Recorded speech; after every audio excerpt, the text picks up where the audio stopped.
හිතන්න තියෙන්නේ පිටින් ගන්න ලියලා දුන්නම හරියන නැති බැරි මිනිස්සු කොච්චර එදා වෙන හොයාගෙන කණ්ඩ බැරි මිනිස්සු කොච්චර ඉන්නවද? ඇයි මේම කරන්නේ අපිට නේද? පිටින් ගන්න ලියලා දෙන්නේ නැලු. පිටින් ගන්නවා ලියලා දෙන්නේ නැහැ බෙහෙත්. ඒක තමයි කියන්නේ. අපිට දැතුලෙන් ආරංචි ඒක තමයි. ඒම හොඳ නෑනේ අහිංසක ලෙඩ්ඩු ඔක්කොම බලන්නකො සල්ලිකාරයෝ ඉන්නවා නැති මිනිස්සු ඉන්නවා. ඒ නැති මිනිස්සුන්ට සහනයක් දෙන්න ඕනේනේ. මේ ආණ්ඩුව කරේ ගත්තේ ඕම කියලානේ දැන් කොහෙද මිනිස්සු ඔක්කොම අතරමං වෙලානේ. අපි කොච්චර අසරණයිද බලන්නකො නේද?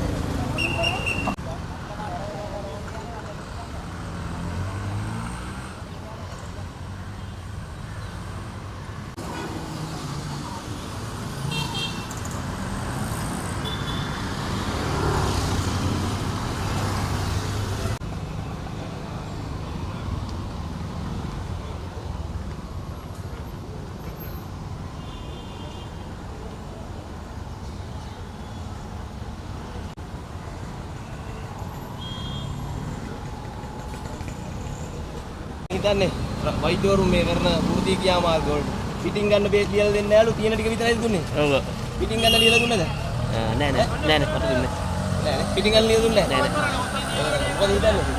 එතනක් කියලා. ඒ ක්‍රියාමාර්ග නන්ද නෑ. ක්‍රියාමාර්ග නෑ හොඳ නෑ. මොකද? ක්‍රියාමාර්ග නෑ හොඳ නෑ. ඕනේ.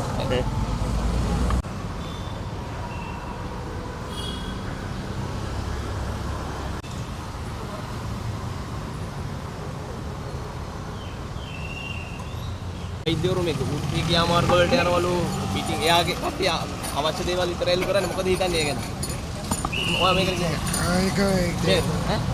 ඒගොල්ලන්ගේ ඉතින් ඉල්ලීම සාධාරණද අසාධාරණද කියලා අපි දන්නේ නැහැ නේ. මේ ඉතින් මොකද හිතන්නේ රෝගින් අපහසුතාවයට පත් කරන එක කියන්නේ? ඒක නම් ඉතින් වැරදි. රෝගින් අපහසුතාවයට පත් කරන පිටින් දීලා දෙන්නේ නැලු මේ යන්නේ වගේ ඒ කට්ටිය අවශ්‍ය දේවල් විතරයිලු කරන්නේ. රෝහලේ තියෙන ටික අවශ්‍ය කටයුතු විතරයිලු කරන්නේ. ඒක ඉතින් වැරදි. කවුරු කරත් ඒක වැරදි ඉතින් හොඳේ හොඳයි.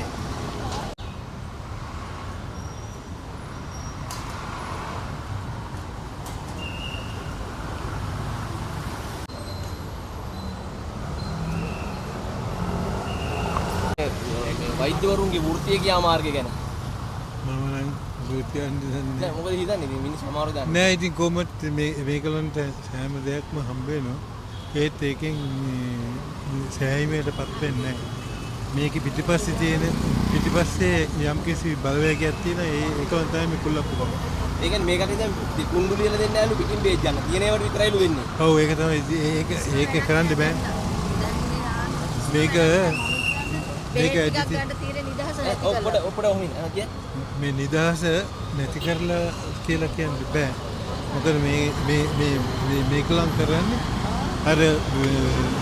අර බලවේගය තමයි මේ ඔක්කොම උසිගන්නේ. ඕකේ.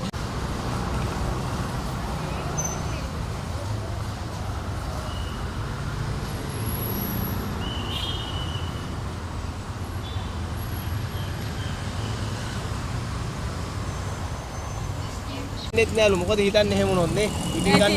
ඔව් ඒක තමයි ඉතින් අහිංසක දුප්පත් මිනිස්සුන් මේ තැන් වලට එන්නේ එතකොට ලෙඩ්ඩු හරි අපහසුතාවයකට පත් වෙනවා. ඉතින් මෙහෙම වුණාම මේ මීට වැඩි සානුකම්පතිය බලන්න ඕනේ මේ ලෙඩ්ඩු දිහා. ඒගොල්ලන්ගේ ක්‍රියාමාර්ග කරගන්න ගමන් ඉතින් ඒවා රජයත් එක්ක බේර ගන්න ඕන ප්‍රශ්න ලෙඩ්ඩුත් එක්ක බේරගෙන හරියන්නේ නැහැ නේ. අන්න ඒකනේ. මේ එතකොට ඒ කට්ටිය දැන් අර අවශ්‍ය දේවල් ටික විතරයිලු කරන්නේ.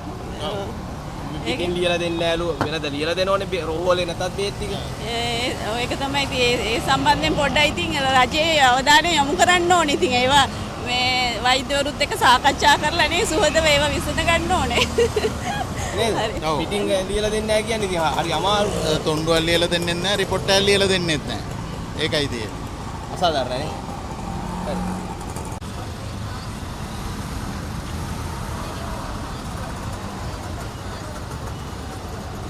තමයි අසරණ. තමයි අසරණ.